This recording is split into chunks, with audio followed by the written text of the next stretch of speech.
What up, Bucs fans, NFL fans, and betting fans? This is Pewter Picks and Props NFL Week 7, brought to you by Underdog Fantasy. I'm your host, Matt Matera from PewterReport.com, and I'm very much looking forward to getting into another edition of this show, making picks for the Bucs game, their upcoming matchup against the Atlanta Falcons, along with some player props that you could pick on Underdog Fantasy. Use that promo code Pewter, or do a separate side bet as well if you want to. And, of course, make some picks around the rest of the league. Let's get right into it because I got to tell you guys, I had another fantastic week, another winning week picking the NFL slate, including the Bucs, where unfortunately they lost, but I was right on picking the Lions and the under in that game. So I went 2-0 on my Bucs picks, 4-3 overall on my NFL picks, and not to mention 2-1 on my props. My Bucs record and my player props, not to brag too much, but they are through the roof right now. Through the first 6 weeks of the NFL, I'll get that logo out of the way, 24-17-1 on NFL picks, 9-1 on my Bucs picks. Again, that's the spread and the over-under every single week. I only got one wrong. And my player props for every Bucs game, I'm 13-4. So if you tail my picks, if you tail Matty Diamond's picks, that's right, Matty Diamonds, you guys, the fans, came up with that name, you will be winning some money, and I plan on winning you some more money this week. So let's get right into it. Again, this show is brought to you by Underdog Fantasy. Use that promo code Pewter, P-E-W-T-E-R. Get a first deposit bonus when you play the pick'ems with Underdog Fantasy. So let me pull up the photo for my picks this week in the game for Bucs versus Falcons. I got a lot more than I did the week before. As you could see, I have 5 going into this game. By the way, I just want to reiterate to everybody, you can do these picks on Underdog Fantasy. I would highly recommend it. Check out the insurance they have as well. If you only like 1 or 2 of my picks, feel free to do that. You can also do separate player props with these picks on your own individual gambling website, betting website, whatever you want to do. That's totally cool. I'm just letting you guys know what picks I'm making. And again, if you could tell by my record, been doing a heck of a job with it. So these are my 5 picks for Bucs versus Falcons going on at 1 o'clock on Sunday. Big game for first place. We'll start off with the Bucs players, then get to the Falcons. My first pick, I'm going higher than 6.5 tackles and assists for Devin White. Get live, 45. I think this is one of those games where you need your stars to shine. And obviously, Devin White holds himself in very high regard and is a star of this team, whether you like it or not. And that's why he's got that captain logo on his jersey as well. But this is a little bit more about the entire Bucs defense because, one, they're going to focus on stopping the run against Bijan Robinson, who we'll talk about in a little bit. And 2, they're going to want to attack Falcons quarterback Desmond Ridder. And they're probably going to send a lot of blitzes. They're probably going to have success against that Falcons offensive line, who can allow a lot of sacks. So Desmond Ridder is going to be getting rid of the ball quickly. Because of that, if they're going to handle a lot of the runs, that means a lot of plays are going to be made by Levante David and Devin White. And if Ritter's getting rid of the ball quickly, not trying to do those puns, but it's just happening that way, that means he's going to be throwing it to Bijan Robinson or Tyler Algier. He'll also be throwing it to the tight ends, Kyle Pitts and Jonnu Smith. These are all players that Devin White and Levante David are going to be covering. So because of that, I like the higher on the tackles for Devin White of 6.5. Going to the offensive side of the football, I'm expecting a bounce back game from Baker Mayfield. I know he did not play well last week against the Lions, but the last time that he struggled was against the Eagles on Monday Night Football. And he came back the next week against the Saints and threw for 3 touchdowns. Now, I'm not predicting Baker to have another 3-touchdown game, but I think he's going to be way more precise as a quarterback throwing the football. And if you remember in that game against the Lions, the Bucs had their opportunities to make the big plays down the field. You had Mike Evans open down the field. My words are all over the place. Mike Evans was wide open. The ball got tipped by Baker, ended up being an interception. You had Trey Palmer twice, not once, twice down the field, and Baker just overthrew him. It was a bad performance. He even admitted that he sucked. Those were his words, not mine. I think Baker, with the better game this week, reaches the higher on the passing yards for him, which is 229.5. I know the Falcons defense has been much, much better. They've really kept them in a lot of games this season. But talking to some, Falcons reporters and everything like that, the Falcons defense is very much bend but don't break, and they get much tougher in the red zone. But for these player props, that's absolutely fine. That means Baker's going to be able to throw the ball all over the field and thus rack up those receiving yards and passing yards. So hopefully the Bucs can score some touchdowns in this game. But in the meantime, Baker will be throwing it. And I know they got some good players in the secondary in Atlanta. Jesse Bates at safety, AJ Terrell at corner. I do think the Bucs will have a game plan for that, even if it's not Mike Evans, who is, going to be the top guy, which I do bring up Mike Evans because my next and final Bucs player prop is Mike Evans. I have him lower than 57.5 receiving yards. It's been a little bit of tough sledding for Mike over the past 2 games. Granted, he got injured against the Saints 2 weeks ago and had to leave in the second quarter. And last week was not ideal. He had a really, really costly drop. He had a very costly offensive pass interference penalty. He only ended up with 49 yards. So that's 2 games in a row where Mike has only averaged 40 yards in a game. And this is a big season for Mike. I know it's a contract year. Mike Evans is one of the greatest offensive players in Bucs history. That's obvious.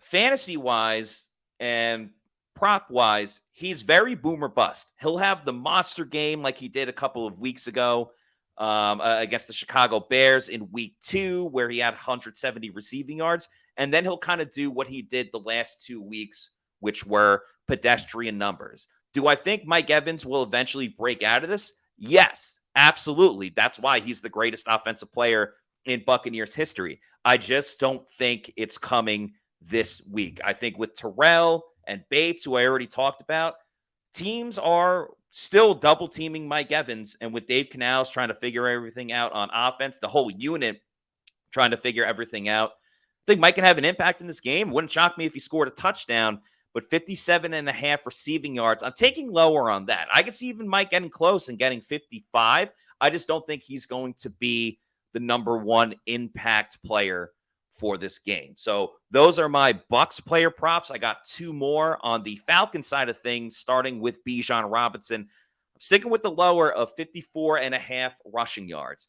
Bijan came out the gates pretty hot in his NFL career, but he's cooled off the past couple of games, and he's been way more of a weapon in the passing game than he has in the run game. And he has 2 touchdowns on the season. They both came as a receiver. We know the Bucs are going to dial in on stopping the run because they want to force Desmond Ridder to throw the football. Because of that, I don't think Bijan Robinson is going to have a stellar game. We've seen the Bucs shut down other really talented running backs. I mean, obviously Alvin Kamara comes to mind because of how often he faces the Bucs.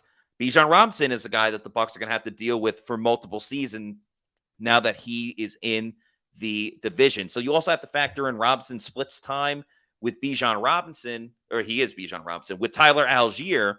He also has Cordell Patterson coming back, who is a gadget guy, can play wide receiver, get some rushing attempts as well. So that will cut into Bijan Robinson's rushing attempts. So I like the lower on that. I'm also taking higher than 1.5 field goals made by Younghoe Koo. I have him on one of my fantasy teams. He gets a lot of opportunities, and obviously we know the MO of the Bucs defense, gets stingy in that red zone, force teams to kick field goals. I think it's going to be a good game for the Bucs defense, but that doesn't mean that the Falcons won't score at all. So I see a couple of field goals for Younghoe Koo. So I'm taking higher of 1.5 field goals. So my overall picks for Underdog Fantasy, my player picks and props. Devin White, higher than 6.5 tackles and assists. Baker Mayfield, higher than 229.5 passing yards. Mike Evans, lower than 57.5 receiving yards. Bijan Robinson, lower than 54.5 rushing yards. And Younghoe Koo, higher than 1.5 field goals. Now looking at the spread and the over, I like the Bucs minus 2.5 and the over of 38 in this game, along with an anytime touchdown for Chris Godwin. The Bucs are tough. I know things were bad against the Lions last week, but they know how to bounce back. They did it against the Philadelphia Eagles, and no one's mistaking the Falcons for the Philadelphia Eagles. The Falcons do not have a good quarterback with Desmond Ridder. He hasn't won on the road. The Falcons are a very different team at home versus on the road. I think the Bucs, you heard it all week long with Baker Mayfield. This team is pissed off, especially on offense, for the way that they played. I think this is a breakout game for Tampa Bay's offense. I think they score 30 points on their own. This is a get-right game for Baker Mayfield. This is a good opportunity for the rushing attack of the Bucs, which has struggled heavily with Rachaad White this season. And I just think the Bucs defense, they're going to be able to put the clamps on the Atlanta Falcons, who are very talented. But again, if they don't have it at quarterback, it's going to be tough sledding for them. I see the pass rush getting home against Atlanta's offensive line. I'm predicting at least 3 sacks for the Bucs against Atlanta. And I think this is a blowout game that the Bucs run away with it to really separate themselves from the pack. And the reason why I'm taking Chris Godwin to score an anytime touchdown, well, it's simple. If the Falcons are going to take away Mike Evans, or at least attempt to take away Mike Evans in this game, the next best option is Chris Godwin. We saw Chris Godwin go off against the Saints when Mike Evans was out of the game, had a close opportunity to scoring a touchdown in that one. Godwin hasn't scored a touchdown yet in this game. It's actually very, very surprising that Chris Godwin did not score once. I think he's due. He's very, very due. And this is the week that Chris Godwin reaches the end zone. And it's plus 229, pretty good value. I think that's the third best value you can get after Rachaad White and Mike Evans. So, yeah, give me Chris Godwin to score a touchdown in this game. He's very, very due. I think the Bucs, who are kind of, it's not a must-win game, but it's very important that they pull it off, especially going up against the Bills on Thursday night next week. I expect the Bucs to take care of business. I know the over-under has been, this is the lowest over that the Bucs have had all season, and most of their games have gone under. Same with Atlanta. But this is one of those weeks, something has got to give. This over is way too low. And if I expect the Bucs offense to break out like they should, 38 is a very juicy number to take the over on if the Bucs offense can get it together. A lot of this is going to fall on the shoulders of offensive coordinator Dave Canales, but I trust that he is putting the team in the right direction. So give me Bucs minus 2.5 and the over of 38, along with a prop touchdown, anytime touchdown for Chris Godwin. So like I said last week, had another winning week. I've won every single week in the NFL, except for 2 weeks ago when I went 2-3. But overall, loving my record. One more time, I'll show everybody. I am 24-17-1 on my NFL picks, 9-1 on my Bucs picks, and my player props 13-4. I want you guys to win some money, so tail with me. Tail with Matty Diamonds. Let's get to my NFL picks. Throw it up on the screen real quick for everybody, then go game by game. There you have it. I'm going to start off with the Los Angeles Superchargers and the Kansas City Chiefs. This game is in Kansas City, and I like the under of 48. The Chiefs are obviously one of the best teams in the league, but their offense does not have the same firepower it did, obviously, 2 seasons ago, and even not with last season. The Chargers, no matter what, seem to always get in their own way. But I actually liked how their defense played on Monday night against the Cowboys for a majority of it. You have Khalil Mack. You have Bosa back. So that is a great pass rush for Los Angeles. You can't sleep on the Chiefs. defense either. Chris Jones, a couple good guys in the secondary as well. The under of 48, it's a very high number. That means you got to be scoring left and right every single time. You can be a high-scoring team, and if it takes you a little bit of time, then the under's dead. So if you see a theme this week, I'm dedicating this week to Mark Calloway, also known as the Undertaker, the Dead Man, the American Badass, because I like a lot of unders this week, especially with this one with the Chargers and the Chiefs. So give me the under of 48. Also give me the under in Dolphins Eagles. Now, as an NFL fan, love the matchup overall. Two of the best teams in the league. Both only have one loss on the season. But I like the under of 52 because the Eagles' game plan, and the Eagles are very smash mouth. They'll play physical. They'll try to ground and pound it. They run the ball very well. They run with Jalen Hurts. They obviously have a great passing attack as well. But they're going to have long, sustainable drives because they don't want Miami to stay on the field for very long. They don't want to see Miami's offense have the football too often. So I think while you could see a lot of points in this game, again, 52 is so high. You got to be scoring at a quick rate, and I don't think that's going to be the case because the Eagles are going to take their time scoring. On the flip side, Dolphins are one of the best teams in the league. I'm not sugarcoating that. But you look at the teams they've played this season, the Chargers, Patriots, Broncos, Giants, and Panthers. Those were all wins. The one team that they played that they lost to, the best team that they've played on their schedule so far, is the Buffalo Bills, where they lost 48-20. Now, granted, the over would hit in this one, but I think the Dolphins have righted some wrongs on their defense where they're not going to be spectacular, but this is a tougher opponent. The Eagles aren't going to let the Dolphins just have these, 4-yard, 75-yard play, 4-play, 75-yard touchdowns. It's going to be a lot more methodical than I think people realize. It's an awesome matchup, but I love the under of 52. That's going to be my lock of the week. Actually, no, it's not. I'll pick my lock of the week later, but give me under 52 of Dolphins Eagles. Next up, I know they won on Sunday Night Football, but the Bills looked terrible against the New York Giants. Just got out of there unscathed with the victory, even though they were the home team. They go on the road this week against the New England Patriots, who might be the worst team in football. So I'm picking the Bills minus 8.5 against the Patriots. I don't think the Bills are very happy with how they played last week, so they're going to take it out on New England. The Patriots are so bad. They're awful. They are absolutely awful. I don't see how they score against the Bills' defense, and the Bills will have a bounce-back game on the offensive side of the football. Give me the Bills minus 8.5.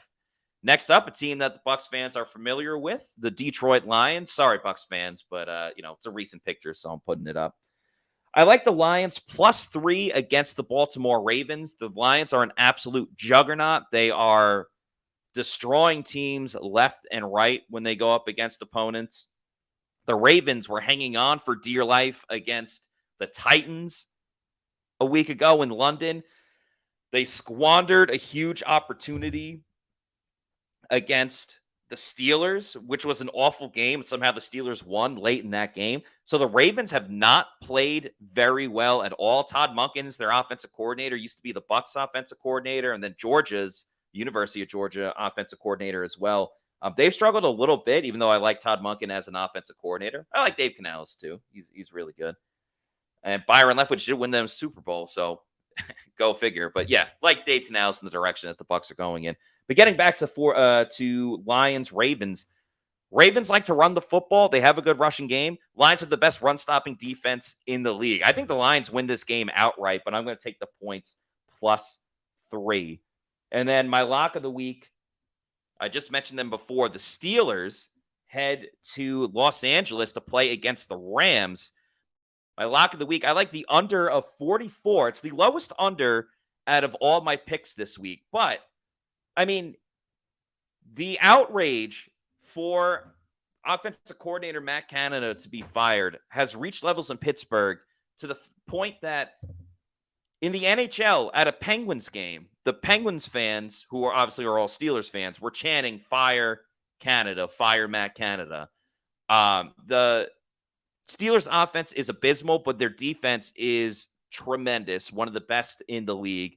The Rams, one week they love being a high-powered offense that could score at any rate. The next week they like to get into a slugfest where nobody is putting up points. So the Rams are very Jekyll and Hyde while still having a good enough defense to kind of keep things together. The Steelers have a fantastic defense with an offense that can't move the ball an inch. I see one of these offenses struggling terribly, probably the Steelers offense. So therefore, give me the under, my lock of the week, under 44 in Steelers at the Rams. So one more time, all my picks, I got the under of 48 in Chargers Chiefs, under 52 in Dolphins Eagles, Bills minus 8.5, Lions +3, and Steelers Rams under 44, my lock of the week for those games. I got the Bucs minus 2.5 and over 38 in their game against the Falcons. Chris Godwin anytime touchdown. And my player props, Devin White, higher 6.5 tackles. Bijan Robinson, lower 54.5 rushing yards. Younghoe Koo, higher than 1.5 field goals. Baker Mayfield, higher than 229.5 passing yards. And Mike Evans, lower than 57.5 receiving yards.